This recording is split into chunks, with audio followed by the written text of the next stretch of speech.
It's that time of year again. It's time to go to Elephant Trunk Flea Market. It wasn't built for utility, but this is still my favorite Batmobile. I'm not gonna lie, I almost picked this up just because the box was so cool. Hey, check it out, it's Velvet Jesus. The toys from this era are just so cool looking. I mean, look at this box art. Beautiful.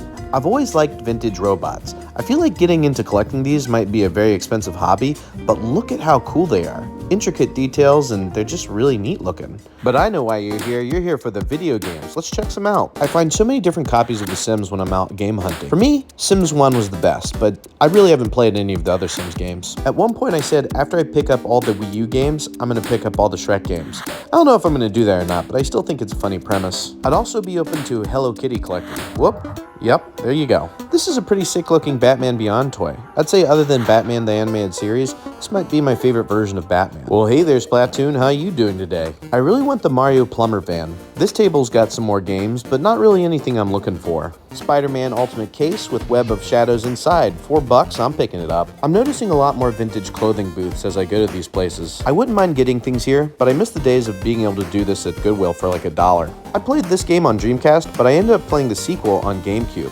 Great series. Man, that looks like an ancient video game. Computer baseball. This booth has some really cool stuff, some turtle stuff, and this Japanese Nintendo 64. You know, I will pick up PS2 exclusives, but for the most part, when there's an option, I'll get the Xbox or the GameCube version. This booth had a chest of video games, which was pretty neat. I didn't really need any of them, but I just thought the presentation of being in a chest was a lot of fun. And a couple more games that I don't need, but Burnout Revenge is a pretty good game. My sister had one of these when I was a kid, and it totally freaked me out. This table was filled with 3DS and Wii U games, which was pretty cool. I ended up picking up a couple. I love owls. When I was a kid in college, I went to a thrift store and got as many owl photos and owl statues as I could from a thrift store for $20. I ended up with like 15, and then we had an owl room for the rest of college. It was great. All right, we got a copy of Splinter Cell, Project Gotham Racing 2, God of War Saga, and then this Ultimate Spider-Man, which actually ended up being Web of Shadows, which is pretty neat. All in all, not a bad day of going to the flea market.